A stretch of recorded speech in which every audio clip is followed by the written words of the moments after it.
السلام عليكم ورحمة الله وبركاته. أهلا بكم في قناة بزنسنا.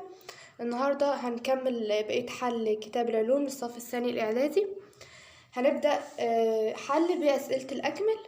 أول سؤال معانا بيقول: الحركة الاهتزازية والحركة نقط من أنواع الحركة إيه؟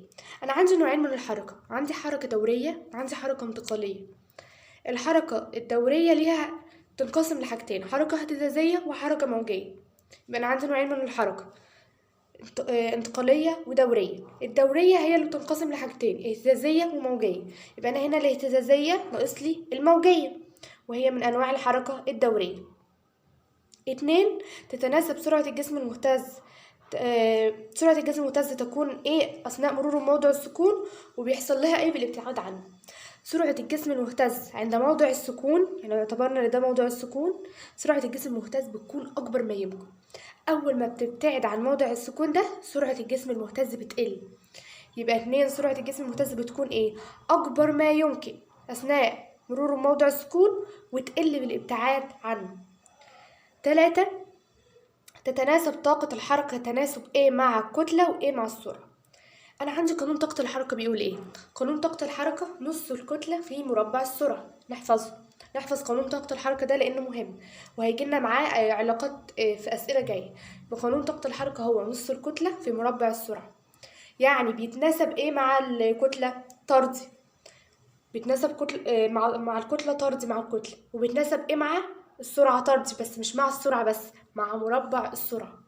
يبقى طاقة الحركة بتتناسب طردي مع الكتلة، وكمان طردي مع مربع السرعة. 4. تعتبر حركة الكواكب حول الشمس حركة. حركة الكواكب حول الشمس هي حركة دورية لكنها غير اهتزازية. طب حركة لعبة الأرجوحة؟ لا، حركة لعبة الأرجوحة حركة اهتزازية ودورية. يبقى حركة الكواكب حول الشمس حركة دورية غير اهتزازية، لكن حركة لعبة الأرجوحة تبقى ماشية بتكرر نفسها بانتظام على فترات زمنية متساوية على جانبي موضع سكونه، فتعتبر حركة دورية اهتزازية. 5. لا تعتبر الحركة التي تصنعها لعبة النحلة حركة ايه بالرغم من كونها حركة ايه. أنا عندي لعبة النحلة هي حركة دورية، لكن هي ما بتعتبرش إنها حركة اهتزازية. يبقى لا تعتبر الحركة اللي بتصنعها لعبة النحلة حركة اهتزازية بالرغم من كونها حركة دورية. 6. تتضمن الاهتزازة الكاملة كام إزاحة متتالية وتسمى كل منها إيه؟ أنا عندي الاهتزازة الكاملة فيها 4 سعة اهتزازة، والسعة الاهتزازة هي أقصى إزاحة، يبقى هي بتتكون من 4 إزاحات بسميها ساعات اهتزازة.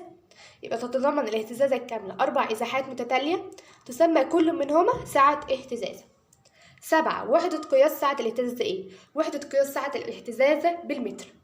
طب وحدة قياس الزمن الدوري بالثانية. يبقى ساعة الاهتزازة وحدتها بالمتر، أما الزمن الدوري وحدته بالثانية.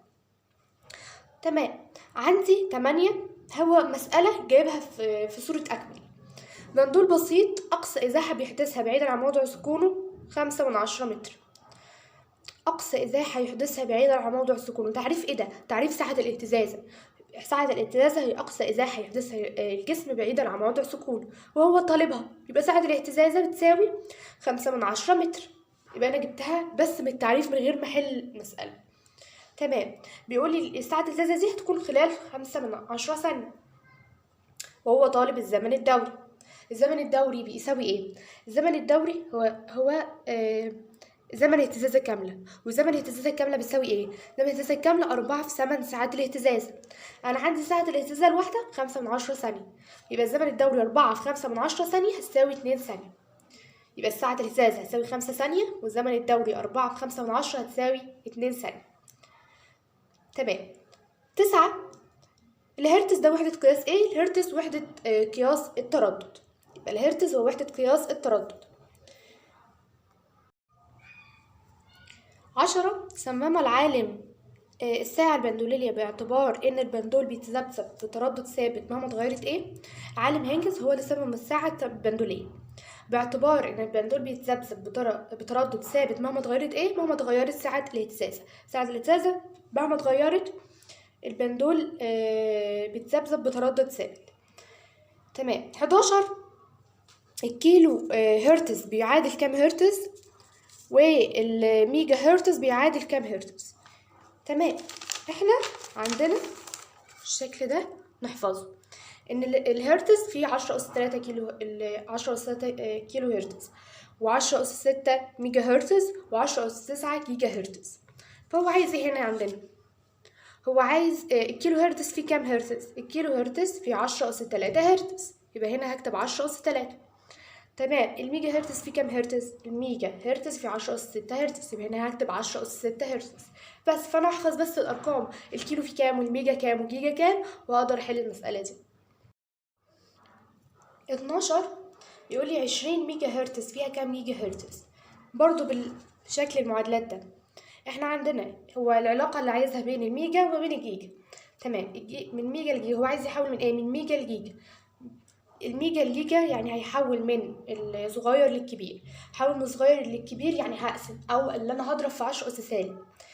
تمام. ايه الفرق بين الميجا والجيجا؟ 10 أس 9 دي بتاعت الجيجا، ودي 10 أس 6. الفرق ما بينهم كام؟ الفرق انا عايزه احول من ميجا لجيجا، الفرق ما بينهم 10 أس سالب 3. 10 أس 9 و10 أس 6 الفرق بينهم 10 أس سالب 3، لان انا هنا هحول من الصغير للكبير. من الصغير للكبير يبقى انا هضرب في 10 أس سالب، او هقسم على هقسم، يبقى يا هضرب في 10 أس سالب يا اما هقسم. والفرق ما بين الجيجا والميجا 10 أس سالب 3، وعشان انا هحول من صغير لكبير هبقى ب 10 أس سالب 3. يبقى انا هضرب الرقم اللي عندي ال20 في 10 أس سالب 3 هيديني 2 من 100 جيجا هرتز. 13 الفرق بين حاصل ضرب التردد في الزمن الدوري والواحد الصحيح هيساوي ايه؟ هيساوي 0. جبناها ازاي بقى؟ هو حاصل ضرب التردد في الزمن الدوري كام؟ بواحد. حاصل ضرب التردد في الزمن الدوري بيساوي 1. طب الفرق بين الواحد وواحد، يعني 1 ناقص 1 هيساوي ايه؟ هيساوي 0. 14 البندول البسيط اللي بيهتز 30 اهتزازها 6 ثانية يكون تردده كام؟ التردد تعريف قانونه ايه، او ازاي اجيب التردد؟ عدد الاهتزازات الكاملة هزم بالثواني. عدد الاهتزازات عندي كام؟ 30، والزمن كام؟ 6. 30 على 6 كام؟ 5 هرتز. يبقى انا عندي التردد هيساوي 5 هرتز. طيب الزمن الدوري هو مقلوب التردد. من غير ممكن اعمل 6 على 30 لان الزمن الدوري الزمن بالثواني على عدد الاهتزازات، او ممكن اجيب على طول مقلوب التردد 1 على 5 ثانية. يبقى انا جبت التردد من قانون التردد، عدد الاهتزازات الكاملة على الزمن بالثواني، 30 على 6 اعطاني 5 هرتز، والزمن الدوري هو مقلوب التردد 1 على 5 او خمس ثانية. 4 معانا أسئلة بقى الصح والغلط. ده علامة صح أمام العبارة الصحيحة، وإعادة تصويب العبارة الخاطئة. تتكرر الحركة الدورية للجسم المهتز على فترات زمنية متساوية. أيوة طبعا صح، الحركة الدورية هو تعريفها كده، بتتكرر على فترات زمنية متساوية. 2 تقل طاقة حركة البندول بزيادة سرعته. لا غلط. ليه غلط؟ لأن احنا قلنا لما طاقة الحركة علاقتها ايه بالسرعة؟ علاقة طردية. ده لسه قايلينها اهو، قانون طاقة الحركة بيتناسب طردي مع مربع السرعة، يعني لما تزيد طاقة الحركة هتزيد السرعة، يبقى هنا غلط. 3 حركة الزنبرك تمثل حركة دورية اهتزازية. أيوة صح، حركة الزنبرك حركة دورية اهتزازية. 4 حركة الوتر المشدود من أمثلة الحركة الانتقالية. لا غلط. حركة الوتر المشدود من أمثلة الحركة الدورية الاهتزازية، يبقى الوتر المشدود من أمثلة الحركة الدورية الاهتزازية. 5 تصبح سرعة الجسم المهتز قيمة عظمى عند مرور موضع سكونه. صح، اللي احنا قلنا عند موضع السكون بتكون السرعة أعلى ما يمكن، أكبر ما يمكن. 6 مقدار الإزاحة على جانبي موضع سكون الجسم المهتز بيكون متساوي. صح. 7 تتناسب سرعة البندول عكسيا مع مقدار إزاحته بعيدا عن موضع سكونه. يعني إيه؟ يعني أنا كل ما ببعد عن موضع السكون السرعة تتناسب عكسي، يعني السرعة تقل. أيوة صح، أنا كل ما ببعد عن موضع السكون كل ما أزود الإزاحة السرعة بتاعتي بتقل، يبقى علاقة عكسية. 8 يزداد الزمن الدوري بزيادة عدد الاهتزازات. لا غلط. ليه؟ لأن الزمن الدوري قانونه بيساوي إيه؟ هو بيساوي الزمن بالثواني على عدد الاهتزازات، يعني علاقته بعدد الاهتزازات علاقة عكسية، يعني لما ده يزيد ده يقل، يبقى هنا غلط. أما هنا كاتب يزداد ويزداد، لا غلط. لما هنا الزمن الدوري علاقته عكسية مع عدد الاهتزازات الكاملة. الجيجا هرتز أقل من الميجا هرتز، الجيجا أقل من الميجا، لا غلط، الجيجا بتكون أكبر من الميجا. 5. استخرج العبارة أو الكلمة غير المناسبة واكتب ما يربط بين باقي العبارات. 1. حركة فرعي شوكة رنانة، حركة لعبة النحل، حركة القطار، حركة الأرجوحة. أنا عندي الشوكة رنانة حركة دورية، ولعبة النحل حركة دورية. القطار لا، القطار انتقالية، والأرجوحة دورية.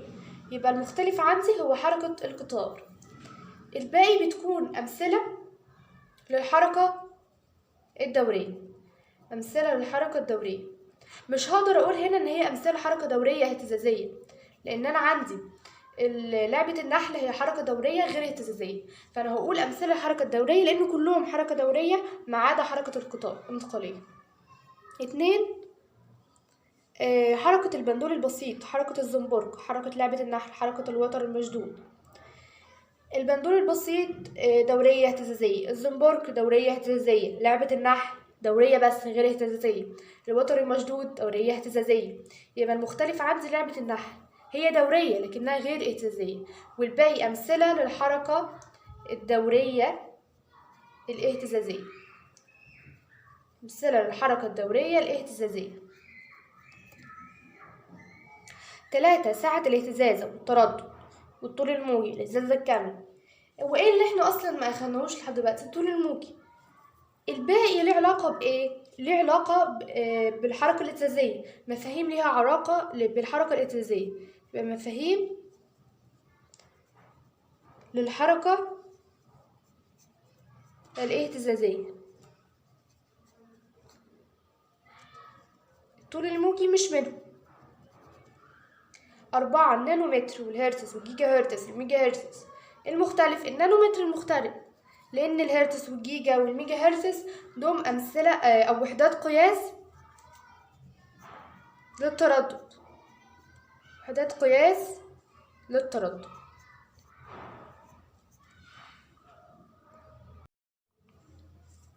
6. صوب العبارات بشرط عدم تغيير ما تحت الخط، يعني أنا هصوب العبارة بس من غير ما أغير اللي هو حاططلي عليه خط.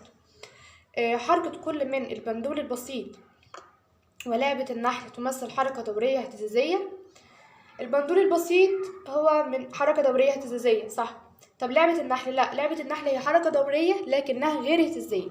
هجيب حاجة بدلها، مثلا الوتر المشدود مثال تاني ليها، أو مثلا الزنبرك، فتحط أي مثال بس يكون دورية اهتزازية.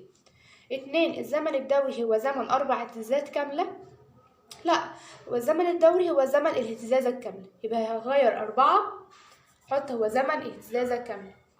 3. التردد جسم مهتز بيساوي مقلوب الإزاحة. لا، التردد هو مقلوب الزمن الدوري. 4. الميجا هرتز بيساوي 10 أس 6 جيجا هرتز. احنا لسه حلينها في المسألة اللي فاتت ان الميجا والجيجا الفرق ما بينهم 10 أس-3، ومن ميجا لجيجا يبقى من صغير لكبير يبقى 10 أس-3، 10 أس-3 جيجا هرتز. 5. الجسم اللي تردده 200 هرتز بيقوم بعمل اهتزازة واحدة في 2 ثانية. أنا هثبت التردد، تمام. هجيب قانون عدد الاهتزازات. عدد الاهتزازات بيساوي ايه؟ بيساوي التردد في الزمن. التردد 200 هضربه في الاتنين في اللي هو الزمن. هضرب 200 في الاتنين ثانية، هتديني 400 اهتزازة كاملة، مش اهتزازة واحدة. يبقى أنا هثبت التردد وهجيب عدد الاهتزازات من القانون اللي بيقول لي عدد الاهتزازات بيساوي التردد في الزمن بالثواني، فهضرب التردد اللي هو عطولي ب200 في 2 هتديني 400 اهتزازة مش اهتزازة واحدة. 7. علل لما يأتي. 1. تعتبر الحركة الاهتزازية حركة دورية. أو تعتبر حركة الكواكب حول الشمس حركة دورية. يعني يقول لي أي مثال ويقول لي ليه حركة دورية. أنا إيه التعليل بتاع كده؟ اللي أنا أقول له تعريف الحركة الدورية. يبقى إيه الحل؟ لأنها الحركة الدورية لأنها تتكرر بانتظام على فترات زمنية متساوية. يعني أكتب له تعريف الحركة الدورية لأنها تتكرر بانتظام على فترات زمنية متساوية. 2. اهتزاز فرعي الشوكة الرنانة يمثل حركة دورية اهتزازية. أقول له التعليل بتاعها اللي أنا أقول له تعريف الحركة الدورية الاهتزازية. دورية لأنها بتتكرر بانتظام على فترات زمنية متساوية، واهتزازية لأنها بتكرر نفسها على جانبي موضوع السكون. يبقى هقول له تعريف الحركة الدورية وتعريف الحركة الاهتزازية. 3. تكون طاقة حركة البندول أكبر ما يمكن عند مرور موضع السكون. ليه طاقة الحركة بتكون أكبر ما يمكن عند طاقة السكون؟ لأن طاقة الحركة بتتناسب طرديا مع مربع السرعة. طب إيه علاقة السرعة بموضوع السكون؟ سرعة الجسم المهتز بتكون أكبر ما يمكن عند مرور بموضع السكون، وطاقة الحركة تتناسب طرديا مع مربع السرعة. يعني لو جه سألني عن طاقة الحركة وانا مش عارفه ايه علاقه طاقه الحركه بموضع السكون، فانا اعرف ان طاقه الحركه ليها علاقه طرديه مع مربع السرعه. طب مربع السرعه موضوعه بيكون ايه عند موضع السكون؟ بتكون اكبر ما يمكن السرعه، وطاقه الحركه هتتناسب طردي مع مربع السرعه. 4. تعتبر حركه بندول ساعه الحائط حركه توافقيه بسيطه. ليه حركه توافقيه بسيطه؟ لانها تمثل بيانيا بمنحنى جيبي. 5. يقل الزمن الدوري للجسم المهتز بزيادة عدد الاهتزازات الكاملة اللي بيحدثها في نفس الزمن. ليه بيقل الزمن أما بزود عدد الاهتزازات؟ لأن الزمن الدوري بيتناسب عكسي مع عدد الاهتزازات الكاملة عند ثبوت الزمن. لأن الزمن الدوري القانون بتاعه بيساوي إيه؟ هو الزمن بالثواني على عدد الاهتزازات الكاملة، فهو تناسبه مع الاهتزازات الكاملة هو تناسب عكسي. فلما الزمن يقل، لما عدد الاهتزازات تقل الزمن يزيد، فالعلاقة ما بينهم عكسية. يبقى لأن الزمن الدوري بيتناسب عكسيا مع عدد الاهتزازات الكاملة عند ثبوت الزمن. 6. يزداد تردد الجسم المهتز بزيادة عدد الاهتزازات التي يحدثها. ليه بقى لما بزود التردد بزود عدد الاهتزازات بيزيد التردد؟ لأن التردد بيتناسب طردي مع عدد الاهتزازات الكاملة عند ثبوت الزمن. لأن قانون التردد بيساوي إيه؟ قانون التردد هو عدد الاهتزازات الكاملة على الزمن بالثواني، فالتردد هنا يتناسب طردي مع عدد الاهتزازات الكاملة. 7. حاصل ضرب التردد في الزمن الدوري بيساوي 1. أو ليه يمكن تعيين الزمن الدوري للجسم المهتز بمعلومية التردد والعكس. لحاصل التردد في الزمن بيساوي 1 لأن الزمن الدوري بيساوي المعكوس الضربي للتردد، وما اضربهم في بعض هيدوني 1. يبقى لأن الزمن الدوري يساوي المعكوس الضربي للتردد.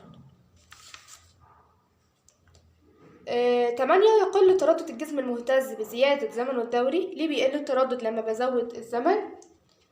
لأن التردد يتناسب عكسي مع الزمن الدوري لأنه معكوسه، فهي برضو راجعة لنفس الحاجة. يبقى لأن التردد يتناسب عكسيا مع الزمن الدوري.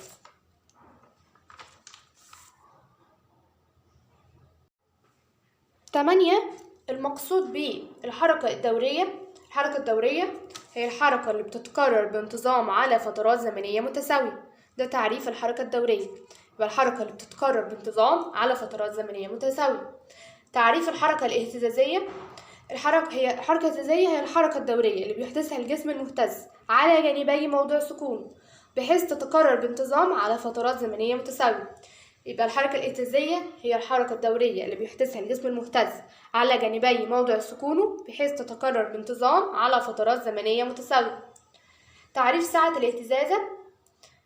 ساعة الاهتزاز هي أقصى إزاحة بيحدثها الجسم المهتز بعيدا عن موضع سكون. أقصى إزاحة بيحدثها الجسم المهتز بعيدا عن موضع سكون. 4. تعريف الاهتزازة الكاملة.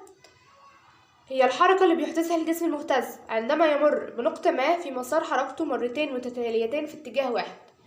يبقى الاهتزازة الكاملة تعرفها الحركة اللي بيحدثها الجسم المهتز أما بيمر بنقطة ما في مسار حركته مرتين متتاليتين في اتجاه واحد. 5. تعريف الزمن الدوري. الزمن اللازم لعمل اهتزازة كاملة. الزمن الدوري هو الزمن اللازم لعمل اهتزازة كاملة. 6. تعريف التردد. هو عدد الاهتزازات الكاملة اللي بيحدثها الجسم المهتز في الثانية الواحدة.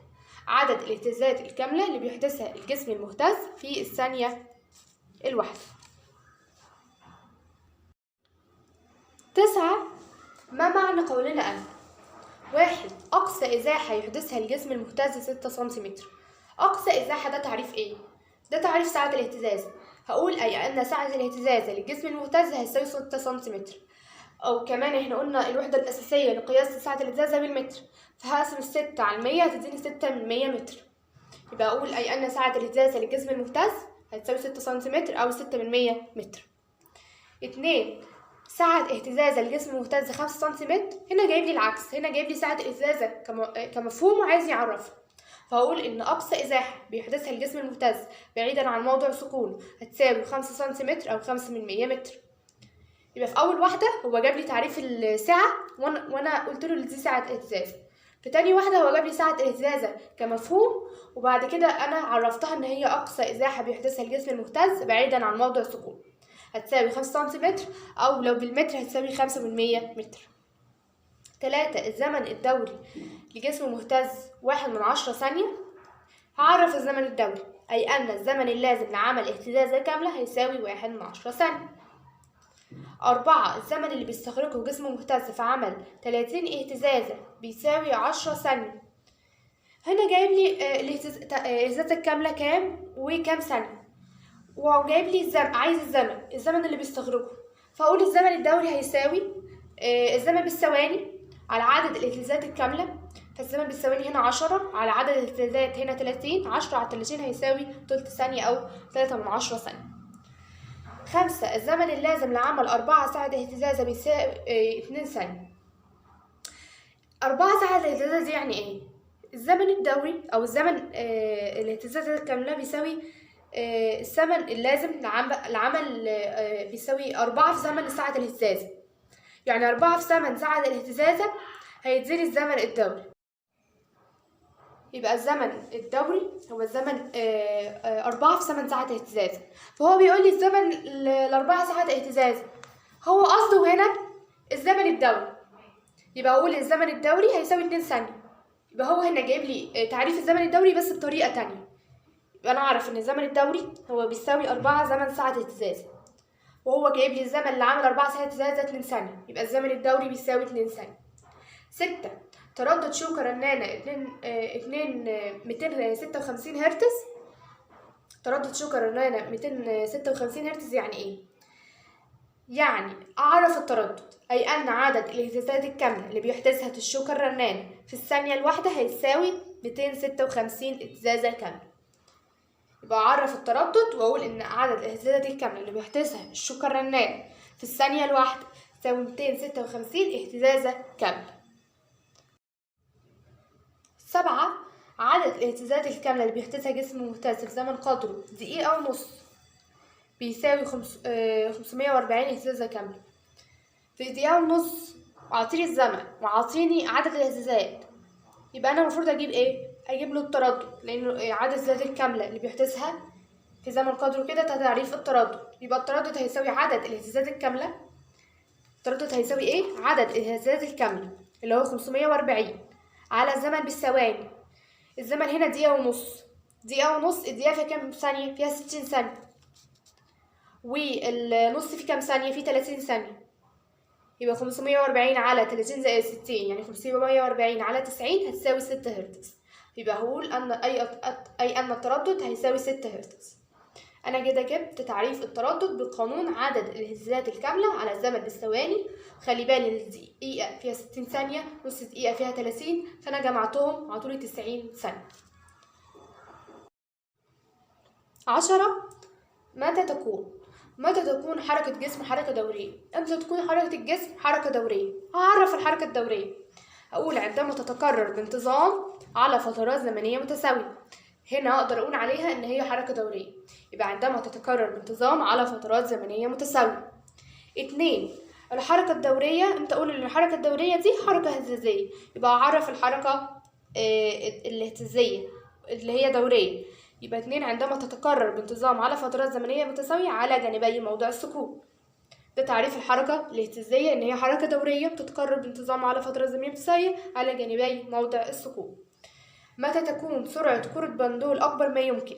إمتى تكون سرعة كرة البندول أو سرعة أي جسم مهتز أكبر ما يمكن؟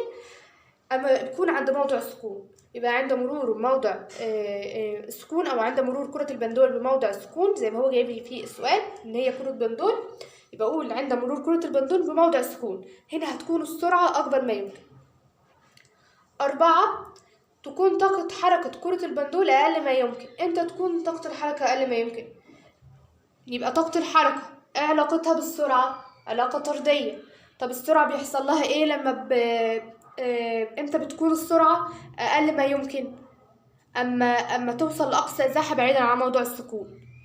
فأنا هعمل طاقة الحركة هنا أكنها السرعة معايا، يبقى أقول عند وصول كرة البندول إلى أقصى إزاحة بعيدا عن موضع سكونه، في الحالة دي السرعة هتقل أو تكون أقل ما يمكن، ففي الحالة دي طاقة الحركة هتكون أقل ما يمكن. 5. قيمة الزمن الدوري لجسم مهتز مساوية لقيمة التردد. إمتى قيمة الزمن الدوري تساوي قيمة التردد؟ أما تكون عدد الهزازات الكاملة هتساوي الزمن اللازم بالثواني. يبقى إمتى التردد يساوي الزمن الدوري؟ أما تكون عدد الإهتزازات بيساوي الزمن بالثواني. كده في الحالة دي تكون الاتنين هيساووا بعض. 11. السؤال 11: ماذا يحدث عند وصول كرة بندول أثناء حركته لأقصى إزاحة بعيدا عن موضع سكونه؟ إيه اللي يحصل بالنسبة للسرعة؟ أما يوصل لموضع بعيدا عن موضع السكون السرعة هتقل، بس إزاحة بعيدة لأقصى إزاحة يبقى السرعة هتساوي صفر. يبقى السرعة هتساوي صفر لأقصى إزاحة بعيدا عن موضع السكون، السرعة هتساوي صفر. 2. اقتراب جسم مهتز من موضع السكون. اللي بيحصل للسرعة احنا قلنا لما بتبقى عند موضع السكون بتزداد سرعة الجسم المهتز، يبقى تزداد سرعة الجسم المهتز عند موضع السكون. 3. مرور الجسم المهتز أثناء حركته بموضع السكون. أما بيمر بالجسم بموضع السكون اللي هيحصل له؟ تصبح سرعة الجسم المهتز أكبر ما يمكن. أما بيمر بموضع السكون وتصبح سرعته أكبر ما يمكن. 4. اللي يحصل لما يزداد تردد جسم مهتز بالنسبة للزمن الدوري؟ أما يزيد التردد الزمن الدوري يقل الزمن الدوري. أو إيه اللي هيحصل لما الزمن الدوري يزيد؟ اللي هيحصل للتردد هيقل التردد. ليه؟ لأن العلاقة بين الزمن الدوري والتردد علاقة عكسية. يبقى هنا لما التردد هيزداد اللي هيحصل للزمن الدوري هيقل الزمن الدوري. 12. عايز العلاقة الرياضية بين سعة الاهتزازة والاهتزازة الكاملة. العلاقة ما بين سعة الاهتزازة والاهتزازة الكاملة ايه؟ احنا قلنا ان الاهتزازة الكاملة بتساوي 4 من سعة الاهتزازة، يبقى هقول العلاقة الرياضية ما بينهم ان الاهتزازة الكاملة هتساوي 4 سعة اهتزازة. دي العلاقة ما بين الاهتزازة الكاملة وسعة الاهتزازة. 2. ان الزمن الدوري وعدد الاهتزازات الكاملة اللي بيحدثها لجسم مهتز في زمن معين. فهقول قانون الزمن الدوري. الزمن الدوري هو الزمن بالثواني على عدد الاهتزازات الكاملة. يبقى دي العلاقة اللي بتربط ما بين الزمن الدوري وعدد الاهتزازات الكاملة، دي العلاقة الرياضية اللي بتربط ما بينهم. 3. عدد الاهتزازات الكاملة وزمن حدوثها. هقول تعريف عدد الاهتزازات هيساوي التردد في الزمن بالثواني. 4. زمن الاهتزازة الكاملة وزمن سعة الاهتزازة. ده زي واحد بالظبط، هو عايز كان عايز العلاقة بين سعة الاهتزاز والاهتزاز الكاملة، فقلنا الاهتزاز الكاملة هتساوي 4 ساعات اهتزاز. هنا عايز العلاقة بين الزمن الاهتزاز الكاملة وزمن ساعة الاهتزاز، يبقى هي برضو هقول ان زمن الاهتزاز الكاملة هتساوي 4 زمن ساعة اهتزاز. 5. التردد وعدد الاهتزازات الكاملة اللي بيحدثها الجسم المهتز في زمن معين. يبقى هنا هو عايز العلاقة بين التردد وبين عدد الاهتزازات الكاملة، يبقى هقول القانون الرياضي بتاع التردد، هقول ان التردد هيساوي عدد الاهتزازات الكاملة على الزمن بالثواني. 6. العلاقة بين التردد وما بين الزمن الدوري.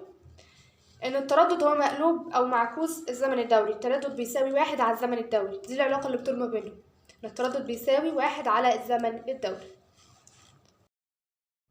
13. اذكر الرقم الدال على تردد جسم مهتز يحدث 40 اهتزازة في 5 ثواني. يبقى الرقم التالي اللي انا هطبق قانون التردد، عدد الاهتزازات الكاملة على الزمن بالثواني. الاهتزازات عندي 40 على الزمن بالثواني 5، 40 على 5 يساوي 8 هرتز.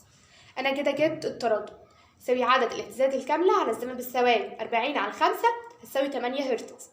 2 عدد الاهتزازات الكاملة اللي بيحدثها في الجسم في تردد 7 هرتز في الدقيقة الواحدة.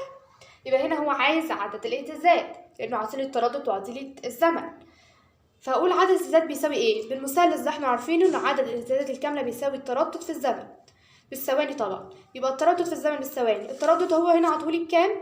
ب7، والزمن عطولي دقيقة. يبقى 7 والدقيقة فيها 60 ثانية، يبقى 7 في 60 ب420 اهتزازة كاملة. 3 الرقم الدال على تردد بندول بسيط في زمن سعة اهتزازة 2/10 ثانية.